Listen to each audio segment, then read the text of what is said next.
Mabungahong adlaw na usab mga suking tigpaminaw. Pipila na gyud ka adlaw nga akong pag-vlog na hanaw. Kay grabe in town ka busy ang inyong pobreng alindahaw. Ug bahala og dili mo mangutana, ako lang gyud gihapon ipahibalo kaninyo ang gibuhat namo karong adlaw. Kay karong hapuna ng grocery na usab mi, bahala na lang og walay kwarta. Ang importante nga aduna tay kape nga atong matimpla. Kining pang grocery porte gyud aning kapuya. Apan agwantahon ko lang gyud aron makatipid ta. Kay grabe na gyud kamahal ang mga palitunon, busa magtipid kita. Pero bisan unsaon og tipid, mahurot lagi hapon ang atong kwarta. Ay da, bahala na basta mga pagkaon maoy unahon ta. Busa mga higala ang mga grocery atong hakyaro na. Naubay-ubay gyud ni siya kay usa ka bulan man pud ning konsumoha. Kay kung mahurot na aw magdayet-dayet na sad kunuhay ta. Ako pag gyud ni siya ihakyat kay ako man ni siya i-arrange sa mga butanganan mga amiga. Kay kaning among balay pagkagamaya ang pag-arrange sa mga butang halam matik-matika. Dili gayud lalim ang kinabuhi sa kaminyoon.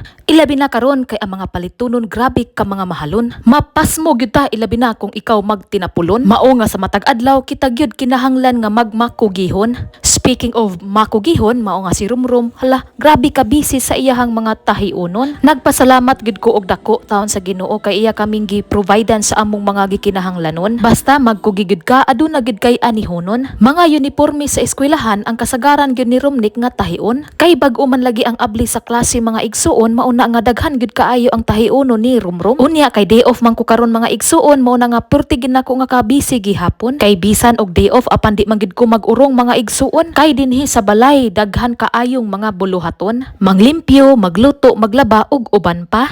Kani daing sud-ana mao day ni ang akong nagrocery usab didto mga higala, mao kining manuka. Kay karong adlaw ang atuang putahi mao ang munggos ug kalderita. Unya grabe man di ay kakuti aning putahia, kinahanglan gyud ay ni og taas nga pasensya. Unya sa pagluto kay paborito man gyud ni nakong trabaho mao nga sa walay pagkusmod ako gyud ning buhaton nga adunay pahiyom mga amiga. Usa sa pinakaganahan ako nga buluhaton mao gining mga pagluto-luto mga igsuon. Ambot ba di man gyud ko kapuyon aning buhata. Ilabi na og mukaon ka og daghan sa akong giluto aw perti na gyud akong lipaya. Ug samtang busy kay si Rumrum sa iyang mga tahiunon, ako diri intaw nagkalipong-lipong na gyud intawon mga igsuon. Gamay ra man unta ning balaya apan perti magin akong lipunga kay hilig gyud ko nga ang mga trabahoon akong dungan-dunganon mga higala. Samtang nagkalingaw ko sa pag-arrange sa mga grocery sa ilang mga butanganan, gisabin ko usab ang lungagan nga ako lang usab siya pasigaan kay ang munggos dugay ra ba kaayo ning latan. Unya lagi kay mao man gining sud-ana ang ako ang nahunahunaan, ang munggos ug ang kalderita, akuan na lang yun ning sakripisyoan. Makaluya kaayo ang mga buluhaton sa panimalay,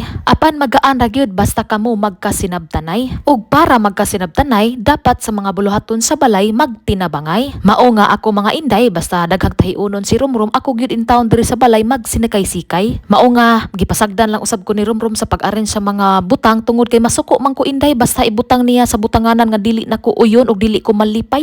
Kasagaran nga mga butang sa amuang balay naa na gid na sa akong hunahuna kung asa ihanay. Mao nga usahay luoy kayo ang kapalaran ni Rumrum mga inday tungod kay malipat man siya usahay sa mga butanganan. Mao nga usahay ako sad siyang makasab-an usahay dili lang puday usahay makasab-an gid sa kanunay. Mao nga sa pagpili og butanganan siya gid in town magbantay ug ang munggos og kalderita naluto na gid ay hala mga unta mga inday.